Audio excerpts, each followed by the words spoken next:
Baik, mari sebelum firman kita berdoa dulu. Bapa di dalam surga, terima kasih Kau kumpulkan kami semua pada malam ini, Tuhan. Kami percaya ini bukan suatu kebetulan, Tuhan.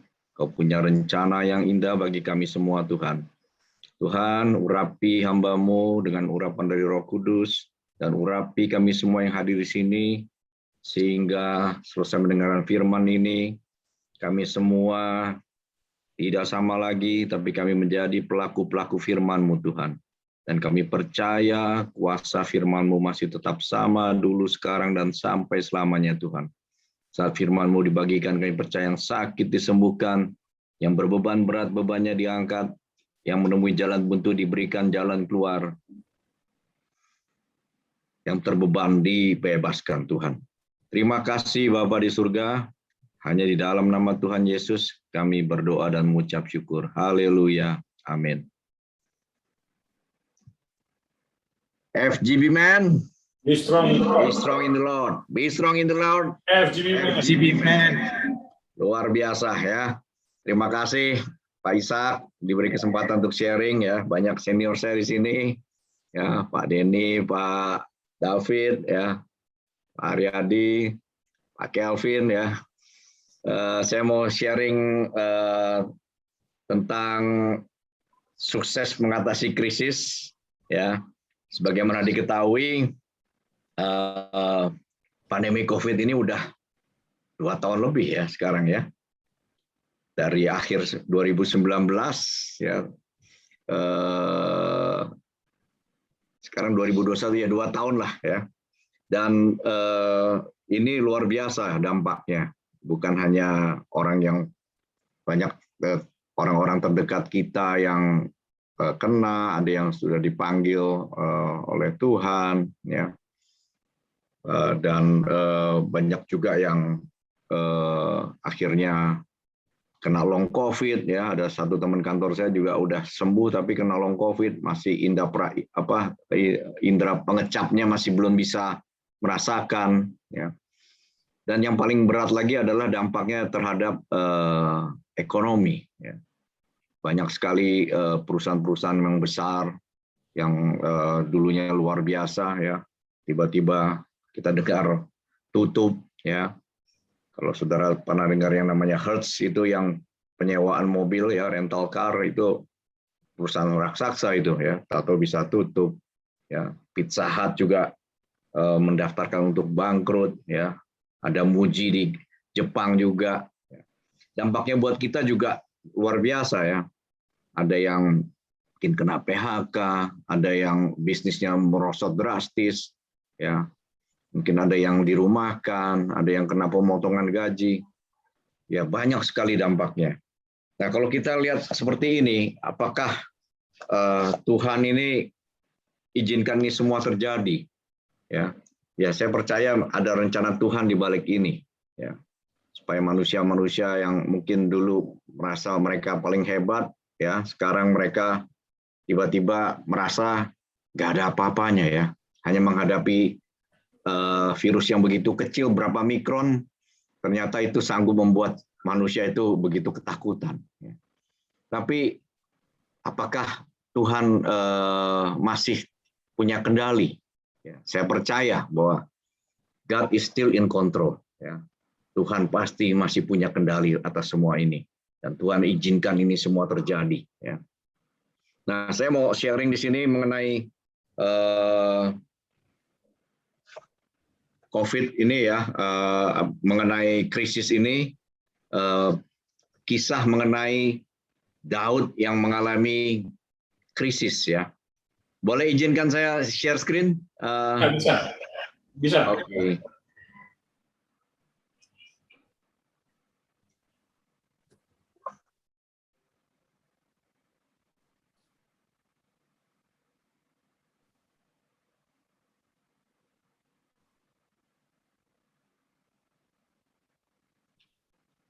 Kelihatan ya? Ya, sudah. Oke. Nah, ini pengalaman Daud ya, ada di 1 Samuel 30 ayat 1 sampai 8 akan saya bacakan. Ketika Daud serta orang-orangnya sampai ke Siklag, pada hari yang ketiga. Orang Amalek telah menyerbu tanah Negeb dan Siklak. Siklak telah dikalahkan oleh mereka dan dibakar habis. Perempuan-perempuan dan semua orang yang ada di sana, tua dan muda, telah ditawan mereka dengan tidak membunuh seorang pun. Mereka menggiring sekaliannya, kemudian meneruskan perjalanannya. Ayat 3, ketika Daud dan orang-orangnya sampai ke kota itu, tampaklah kota itu terbakar habis, dan istri mereka serta anak mereka yang laki-laki dan perempuan telah ditawan. Lalu menangislah Daud dan rakyat yang bersama-sama dengan dia itu dengan nyaring, sampai mereka tidak kuat lagi menangis. Juga kedua istri Daud ditawan, yakni Ahinoam perempuan Israel dan Abigail bekas istri Naban orang Karmel itu. Dan Daud sangat terjepit karena rakyat mengatakan hendak melempari dia dengan batu. Seluruh rakyat itu telah pedih hati, masing-masing karena anaknya laki-laki dan perempuan. Tetapi Daud menguatkan kepercayaannya kepada Tuhan Allahnya. Ayat 7, lalu Daud memberi perintah kepada Imam Abiatar bin Ahimelek, bawalah efod itu kepadaku. Maka Abiatar membawa efod itu kepada Daud. Kemudian bertanyalah Daud kepada Tuhan, katanya, haruskah aku mengejar gerombolan itu, akan dapatkah mereka kususul? Dan ia berfirman kepadanya, kejarlah, sebab sesungguhnya engkau akan dapat menyusul mereka dan para tawanan.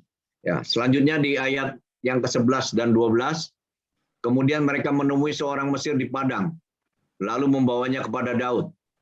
Mereka memberi dia roti, lalu makanlah ia, kemudian mereka memberi dia minum air, dan memberikan kepadanya sepotong kue ara dan 2 buah kue kismis. Dan setelah dimakannya, ia segar kembali, sebab ia tidak makan dan minum selama 3 hari 3 malam. Cerita ini adalah mengenai Daud ya dan pasukannya yang baru saja diusir oleh Raja Filistin, karena Raja-Raja Filistin ini takut ya suatu saat Daud dan pasukannya akan memberontak ya, akan melawan mereka. Jadi Daud diusir dan Daud dengan kecewa pulang ke tempat keluarga mereka di Siklak. Tapi apa yang dia dapati waktu di Siklak? Ternyata dia dapati Siklak itu diserang oleh orang-orang Amalek ya, dibakar habis, dan istri dan anak-anak mereka diculik ya. Jadi luar biasa nih. Udah kecewa waktu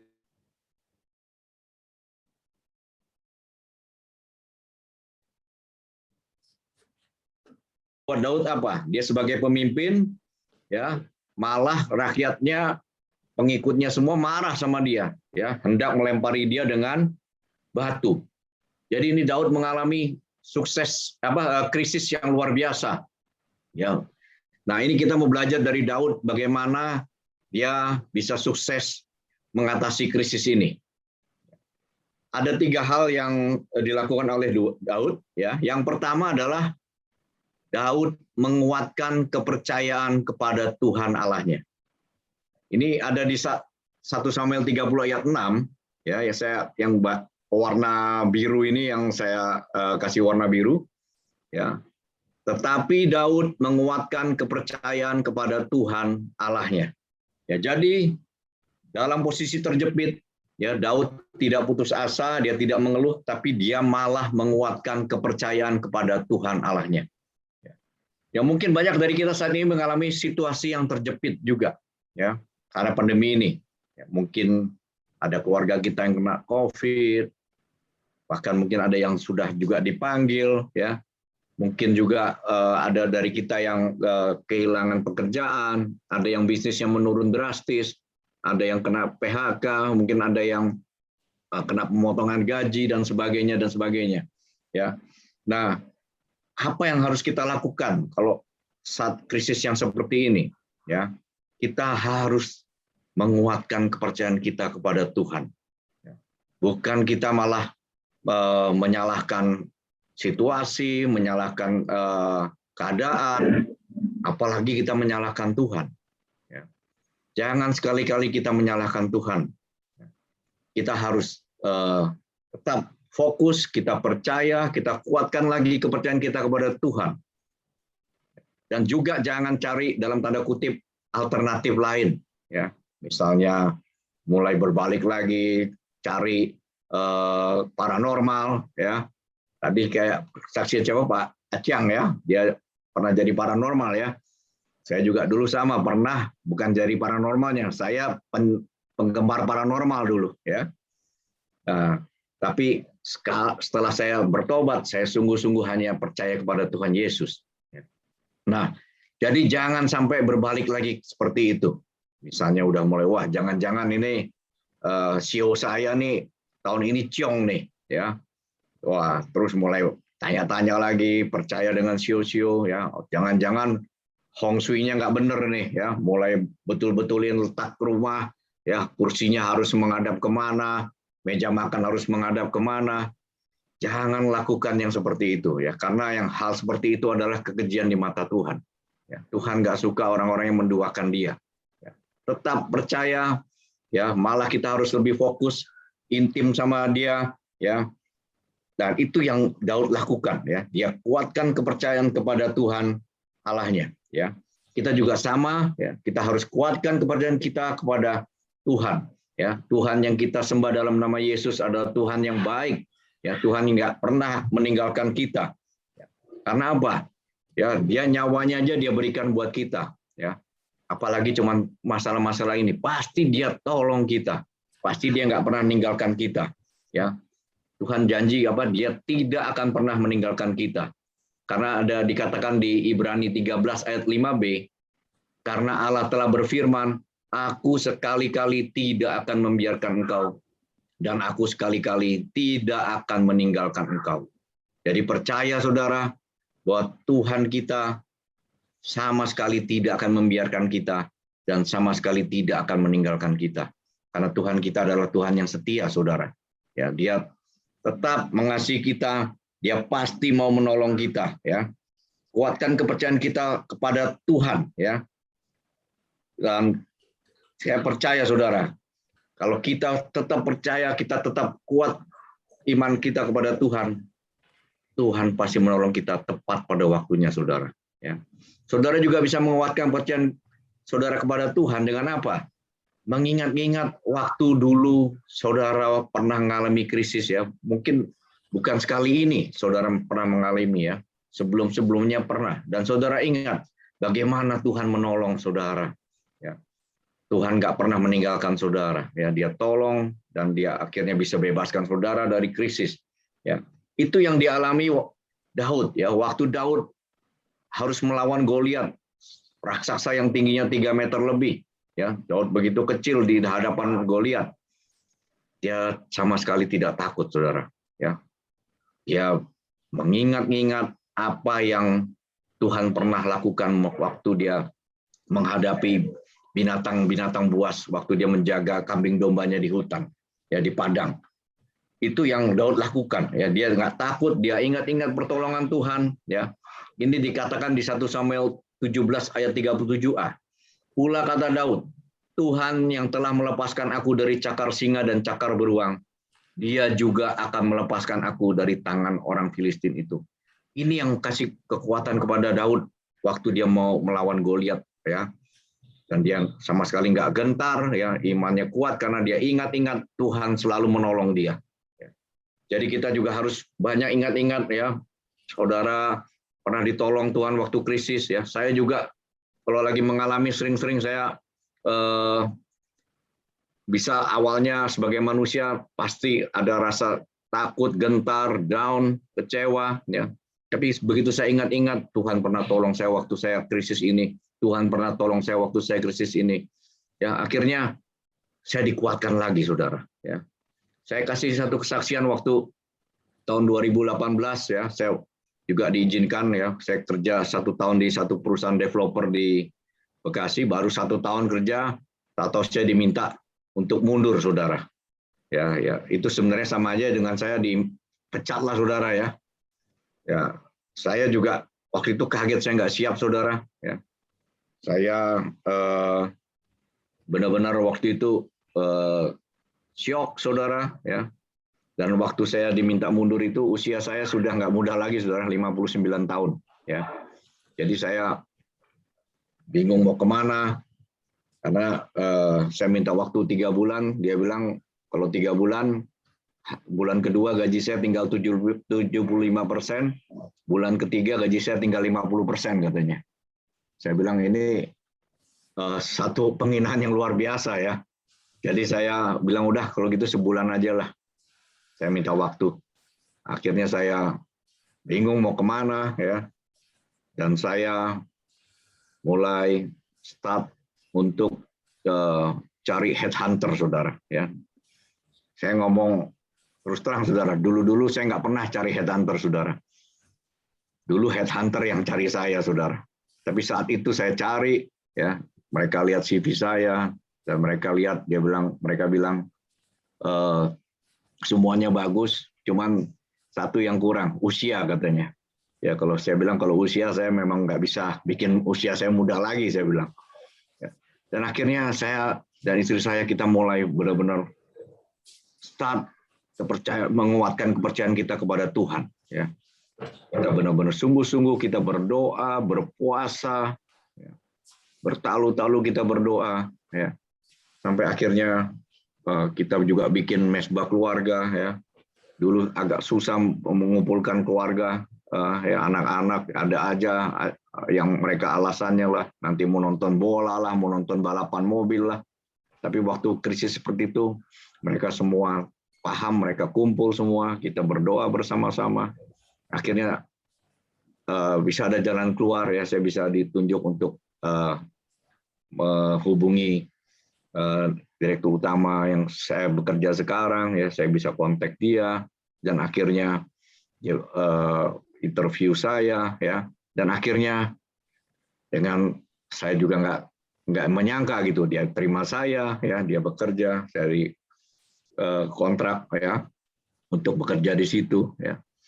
Dari situ saya lihat bahwa kalau dalam keadaan seperti itu kita sungguh-sungguh mencari Tuhan, ya, kita kuatkan kepercayaan kita kepada Tuhan, Tuhan itu nggak akan pernah meninggalkan kita, ya. Jadi dia selalu mengasihi kita, ya, dan dia menolong kita tepat pada waktunya, ya. Jadi serahkan hidup kita sama Tuhan, percaya, ya, bahwa dia pasti menolong kita.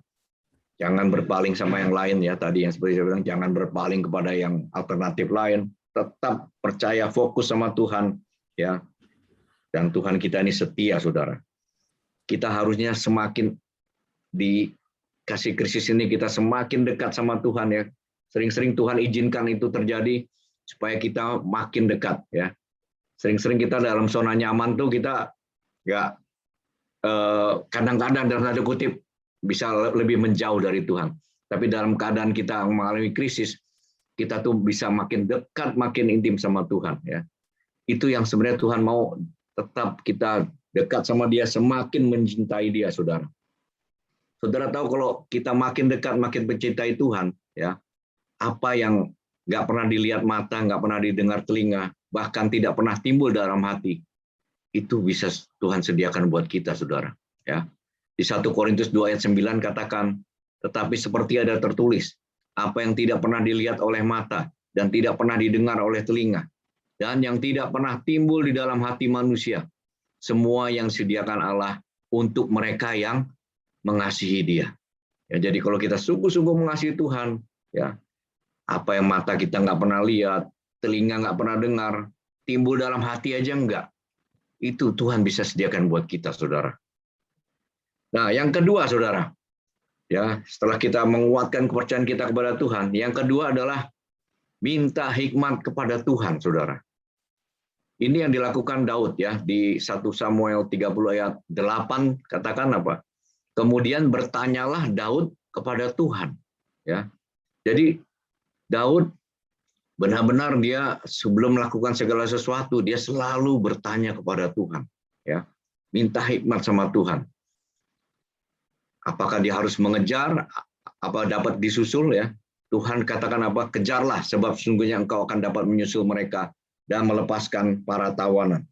Jadi saudara, Daud sebelum mengambil satu keputusan yang penting selalu bertanya kepada Tuhan, minta hikmat kepada Tuhan. Ini rahasia sukses yang kedua dari Daud, saudara, dalam mengatasi krisis.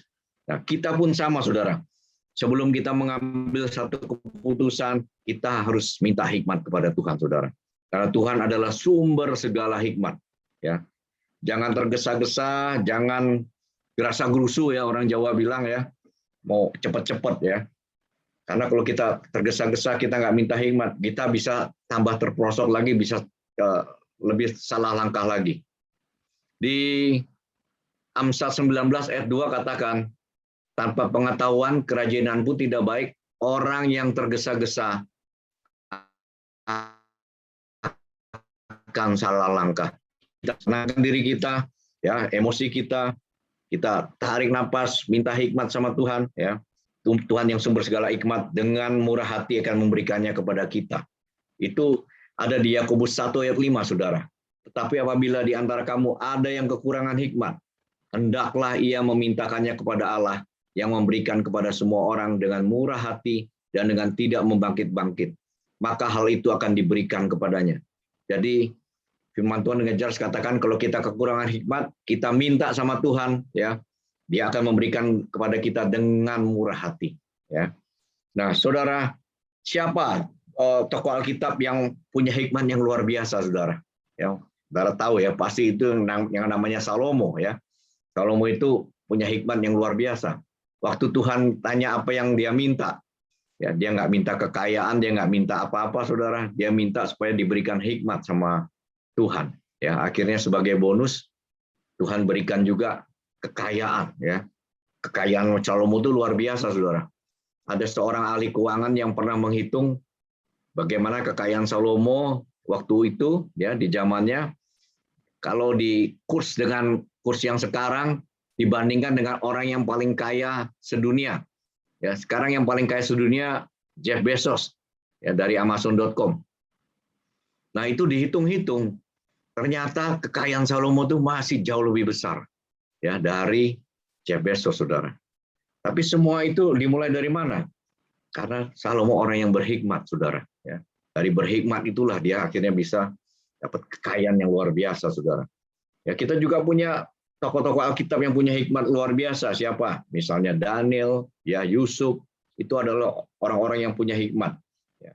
Jadi, saudara, kita minta hikmat, apa yang harus kita ambil, langkah-langkah apa yang harus kita minta, ya.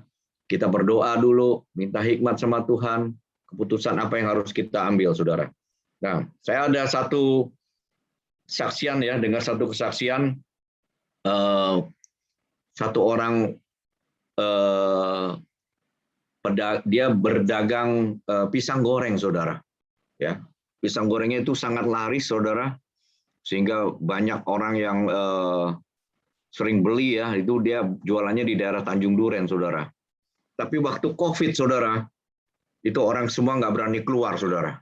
Sehingga dagangan pisang gorengnya itu langsung menurun drastis, saudara. Ya.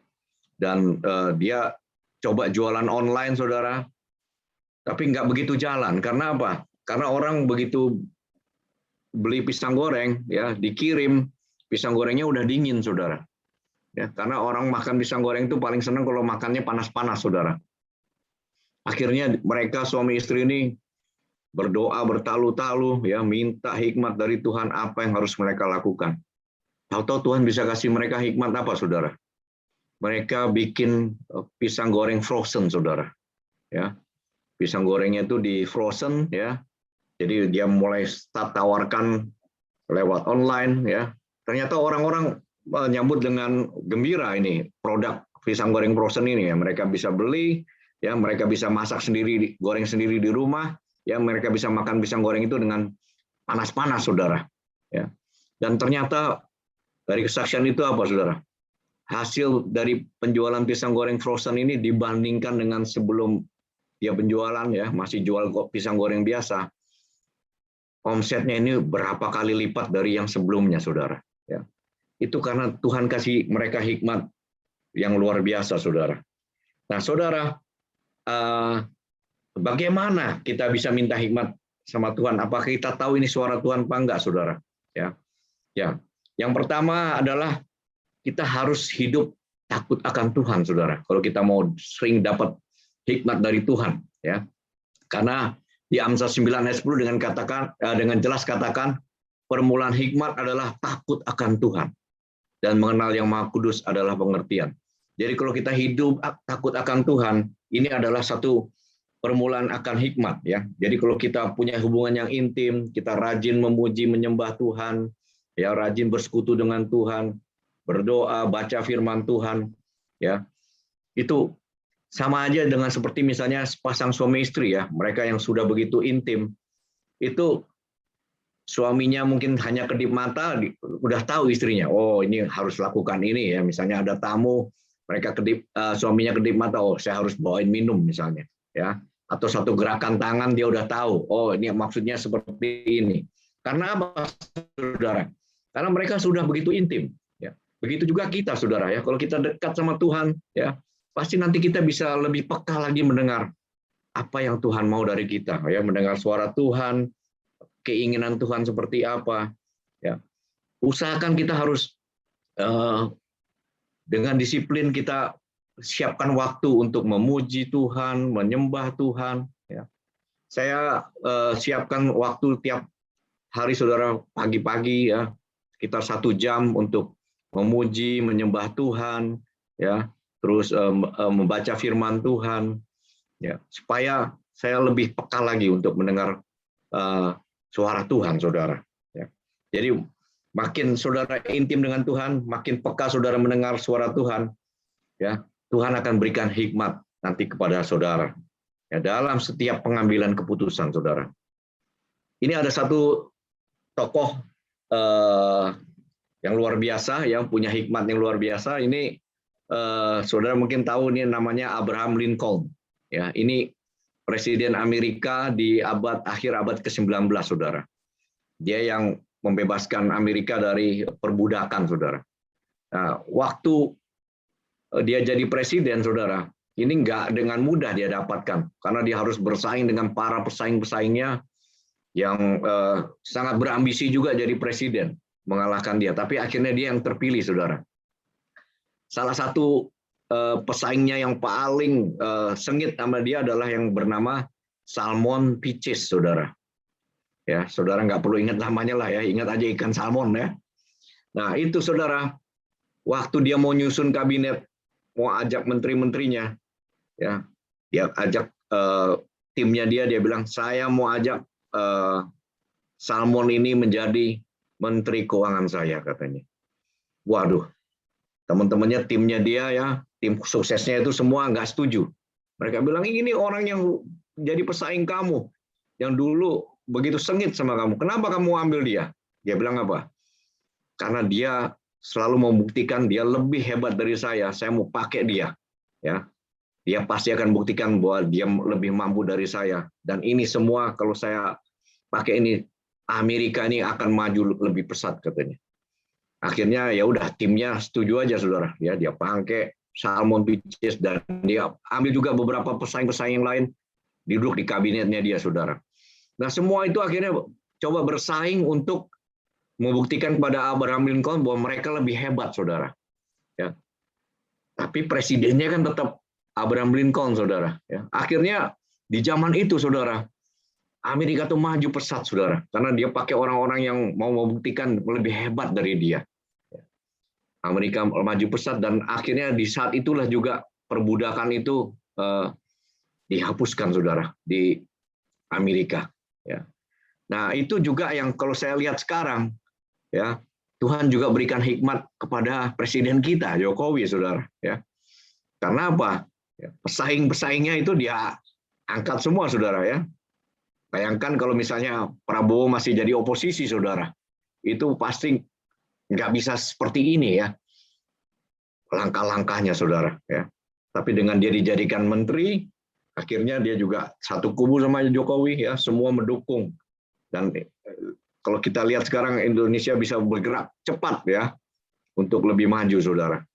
Itu juga Tuhan berikan hikmat kepada Pak Presiden kita, Pak Jokowi, saudara. Nah, yang ketiga, saudara, yang terakhir, yang ketiga adalah jangan berhenti berbuat baik, saudara. Ya. Jadi yang pertama tadi adalah kita menguatkan kepercayaan kita kepada Tuhan. Yang kedua, minta hikmat kepada Tuhan. Yang ketiga adalah jangan berhenti berbuat baik. Kalau saudara baca di tadi 1 Samuel 30, ayat yang ke-11, ya. Kemudian mereka menemui seorang Mesir di padang, lalu membawanya kepada Daud. Mereka memberi dia roti, lalu makanlah ia. Kemudian mereka memberi dia minum air dan memberikan kepadanya sepotong kue ara dan 2 buah kue kismis. Dan setelah dimakannya, ia segar kembali sebab ia tidak makan dan minum selama 3 hari 3 malam. Jadi, saudara, di tengah kegalauan, ya, karena sanak keluarganya diculik, saudara, Daud itu tetap tidak kehilangan semangat untuk berbuat baik, saudara. Ya. Di tengah jalan nih, Daud dan rombongan bertemu dengan seorang budak Mesir, ya, yang juga ikut membakar kota Siklak, ya. Dia ikut membakar, saudara, budak Mesir ini. Tapi karena dia sakit, dia ditinggalin sama orang-orang Amalek itu. Mungkin kalau Daud punya pikiran yang sempit, dia bilang, wah ini orang yang juga ikut nyusahin membakar kampung halaman saya nih. Saya bunuh aja dia. Tapi Daud nggak lakukan itu, saudara. Dia tetap berbuat baik sama orang Mesir ini, ya. Dikasih roti, dikasih minum air. Bukan itu aja, saudara. Malah dikasih bonus lagi, dikasih kue ara, dikasih 2 buah kue kismis, saudara. Saya paham, pasti dalam keadaan seperti ini persediaan makanan juga nggak banyak, saudara, ya. Tapi Daud, ya, dia tetap nggak melupakan rasa baik hatinya dia, ya. Dia kasih minum air, dia kasih roti, dia kasih kue ara, dia kasih kue kismis, saudara.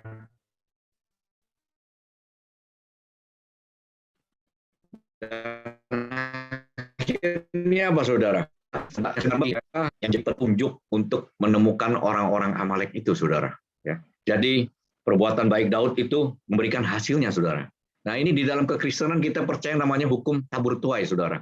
Ya, kalau kita berbuat baik, kita akan menuai yang baik. Tapi kalau kita berbuat yang jahat, kita pasti akan menuai yang jahat, saudara. Nah, ini kalau saudara lihat selanjutnya nih di 1 Samuel 30 ayat 16, saudara. Ia menunjuk jalan kepada Daud ke sana dan tampaklah orang-orang itu berpencar-pencar di atas seluruh daerah itu sambil makan, minum, dan mengadakan perayaan karena jaran yang besar yang telah dirampas mereka dari tanah orang Filistin dan dari tanah Yehuda. Jadi akhirnya Daud sampai ke sana, saudara, atas petunjuk jalan dari budak Mesir itu, saudara, ya. Karena udah dikasih makan yang begitu banyak, saudara, dia segar kembali, dia dengan semangat dia bisa menjadi petunjuk jalan, saudara. Ya, perbuatan baik Daud kepada budak Mesir itu menghasilkan kebaikan buat Daud, saudara. Ya.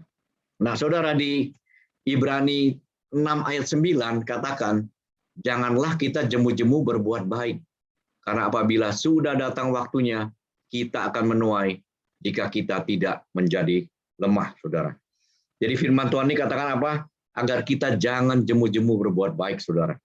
Di saat pandemi seperti ini, kadang-kadang kita juga bertanya, wah kita juga lagi susah. Apakah kita harus tetap berbuat baik? Ya, ya, saudara. Kita tetap harus berbuat baik, saudara. Ya, nggak harus materi, saudara.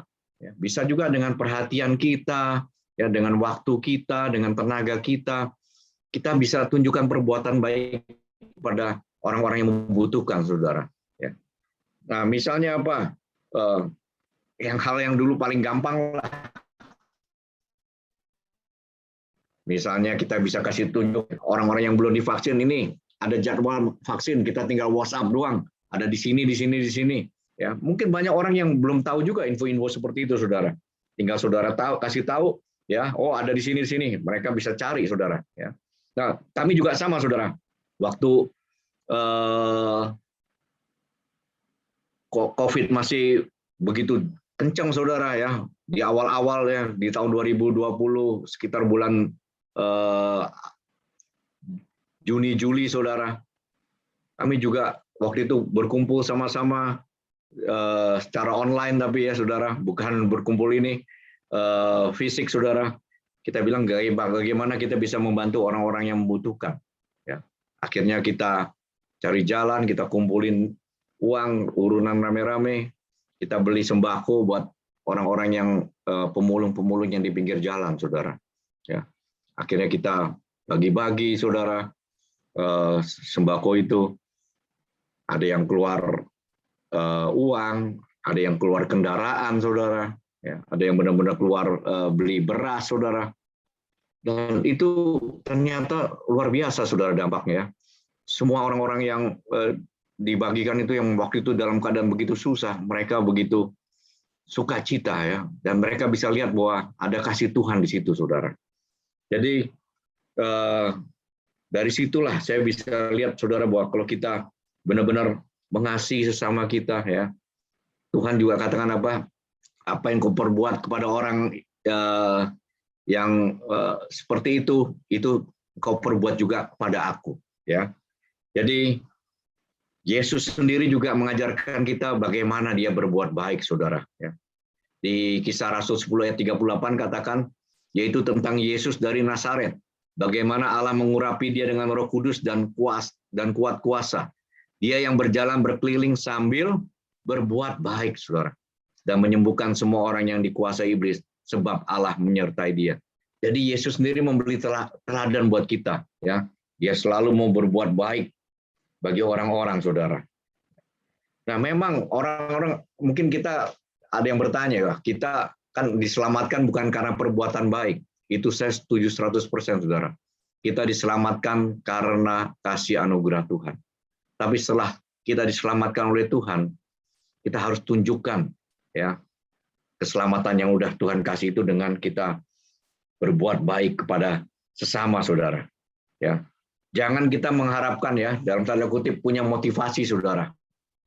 Oh, kalau saya berbuat baik ini saya minta balasan lagi. Jangan, saudara.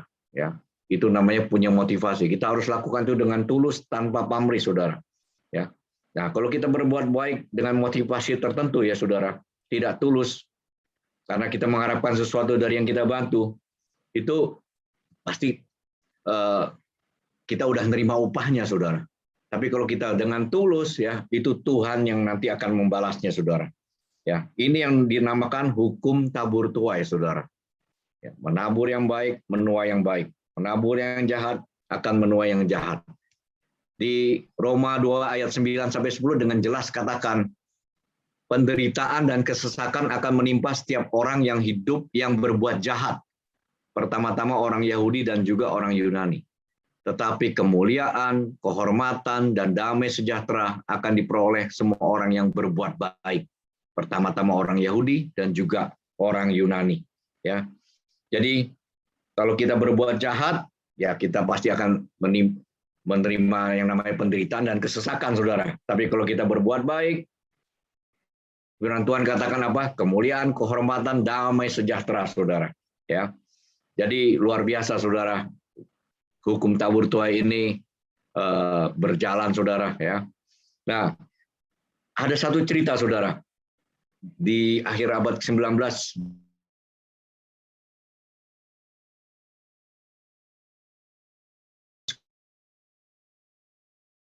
hidupnya miskin, saudara. Dia bilang kepada anaknya dia nggak mampu untuk memberi uang untuk anaknya itu bisa sekolah di kedokteran, saudara. Nah, tapi waktu suatu saat dia lagi berjalan ke hutan, tahu dia dengar ada satu suara, saudara. Ternyata ada seorang anak yang hampir tenggelam di danau, saudara. Akhirnya dia bergegas, ya, dia ke sana, saudara, dia tolong anak itu, ya, yang tadinya hampir tenggelam, dia tolong anak itu, ya, anak itu selamat, terus dia bawa pulang ke rumah anak itu, ya, ternyata rumah anak itu adalah anak seorang pengusaha, saudara. Dan bapaknya itu begitu berterima kasih, akhirnya dia bilang, apa yang bisa saya balas? Petani itu bilang, enggak, udah saya bisa menolong aja udah bagus, katanya. Tapi akhirnya bapak itu bersikeras, dia mau datang ke rumah si petani itu, dan dia lihat di situ ada anaknya, ya. Dan akhirnya bapak itu cerita, bapaknya si petani itu cerita bahwa anaknya ini sebenarnya ingin sekali sekolah kedokteran. Nah, akhirnya si pengusaha ini bilang, udah, saya yang bayar semua, ya, sampai kuliahnya selesai. Akhirnya dia kasih uang, saudara, untuk anaknya itu bisa sekolah di kedokteran, saudara. Nah, berapa tahun kemudian, saudara, terjadi badai pandemi, ya, yang seperti sekarang mungkin kayak COVID, ya, dulu ada penyakit yang nggak diketahui, belum ada obatnya, saudara, sehingga banyak yang kena. Salah satunya yang kena adalah si pengusaha ini, saudara. Dia udah panggil berapa dokter, nggak ada yang bisa sembuhkan dia, saudara. Nah, akhirnya ada yang kasih tahu bahwa ada seorang dokter muda yang baru menemukan satu serum, katanya.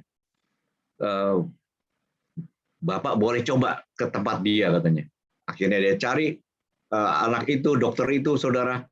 Dan ternyata dokter muda itu adalah dokter yang dia tolong untuk dapat bisa sekolah di fakultas kedokteran, saudara. Ya, dia udah lulus, dia menjadi dokter yang cemerlang, saudara. Dia bisa menemukan serum itu, dan akhirnya dia bisa menyembuhkan si pengusaha itu, saudara. Jadi dari cerita ini, saudara, kita bisa ambil kesimpulan apa, saudara? Itu hukum tabur tuai itu luar biasa, saudara. Ya, jadi dia bisa si petani bisa nolong anak kecil itu akhirnya bisa melalui bapaknya bisa menolong si anak petani itu untuk sekolah kedokteran, ya. Akhirnya dia lulus jadi dokter, dia bisa menolong lagi si pengusaha yang udah hampir meninggal karena sakit ini, saudara. Itulah yang dinamakan hukum tabur tuai, saudara. Ya. Tapi kita jangan mengharapkan kalau kita tolong orang itu yang akan membalas, saudara. Bisa dari yang lain, saudara. Ya. Saya kasih kesaksian, saudara, bahwa saya sendiri juga dulu banyak sekali saya bantu orang-orang untuk masuk kerja, saudara. Ya. Terutama waktu saya masih di Sumarekon, saudara. Ya, banyak orang-orang yang minta tolong.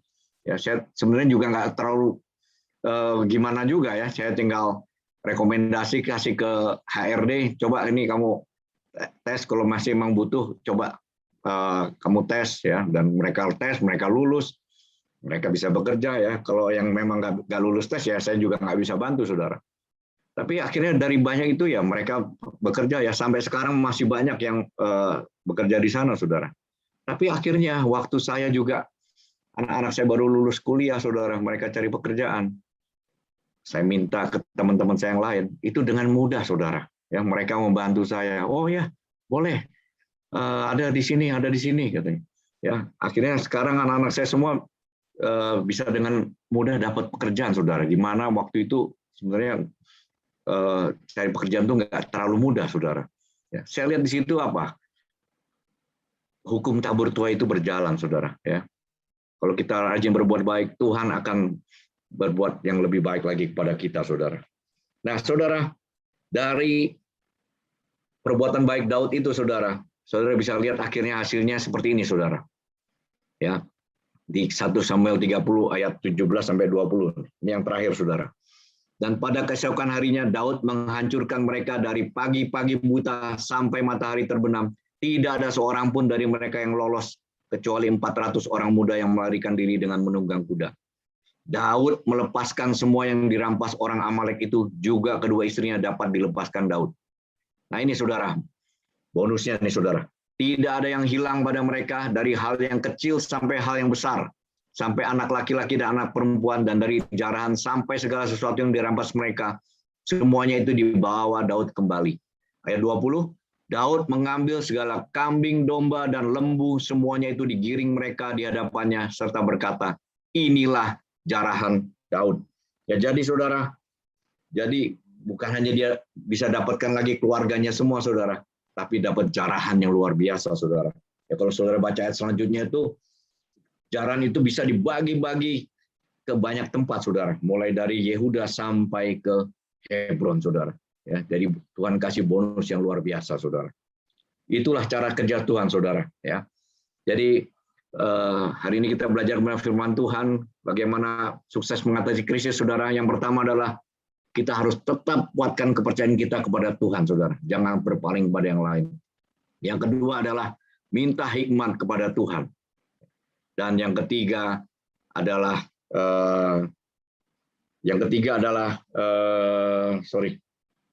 tetap berbuat baik, saudara. Tetap berbuat baik, ya. Jangan kita jemu-jemu untuk berbuat baik. Sekian renungan firman Tuhan. Tuhan Yesus memberkati saudara sekalian. Saya kembalikan kepada Pak Ishak atau Pak Denny. Ya, terima kasih Pak Marzuki buat sharing firman-Nya. Ya, puji Tuhan. Kita boleh diberkati oleh firman Tuhan, ya. Oke, Pak Ishak, luar biasa firman Tuhan pada hari ini, ya. Terima kasih luar biasa atas firman Tuhannya, Pak. Dikuatkan, ya. Ya. Puji Tuhan. Poinnya Pak Denny ya, yang pertama tetap menguatkan kepercayaan kepada Tuhan. Yang kedua selalu bertanya untuk minta hikmat kepada Tuhan. Yang ketiga tetap berbuat baik walaupun dalam kondisi kepepet, kejepit tetap harus berbuat baik. Aduh, luar biasa. Thank you Pak Johannes atas sharing firman-Nya. Luar biasa. Kita diberkati Tuhan pada malam hari ini. Oke, mungkin ada yang mau didoakan? Ya, teman-teman ada? Ada Bapak Yohanes Marzuki siap mendoakan. Siapa yang mau mendoakan? Pak Bonar, selamat malam Pak Bonar. Pak Jiang. Pak Bonar. Jadi benar apa yang dikatakan oleh Pak Marzuki, ya, kita di dalam krisis ini, ya, cobalah kita ingat kebaikan-kebaikan Tuhan yang Tuhan lakukan, dan sama seperti yang saya alami seperti Pak Yohanes Marzuki, ya. Saya sudah melewati berbagai macam krisis dan saya melihat bahwa Tuhan itu ajaib, Tuhan itu dahsyat, ya. Bagaimana Tuhan tidak pernah membiarkan kita, ya. Dia selalu memberikan jalan keluar, ya. Apa yang tidak pernah kita pikirkan, ya, yang timbul dari hati, yang itu yang Tuhan berikan kepada kita, ya. Ya, thank you Pak Yohanes Marzuki, ya.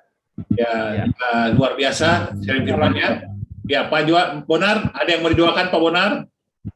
Yang mau didoakan menantu saya Pak Samuel Budianto tetap Pak masih dalam pengobatan saat ini Pak.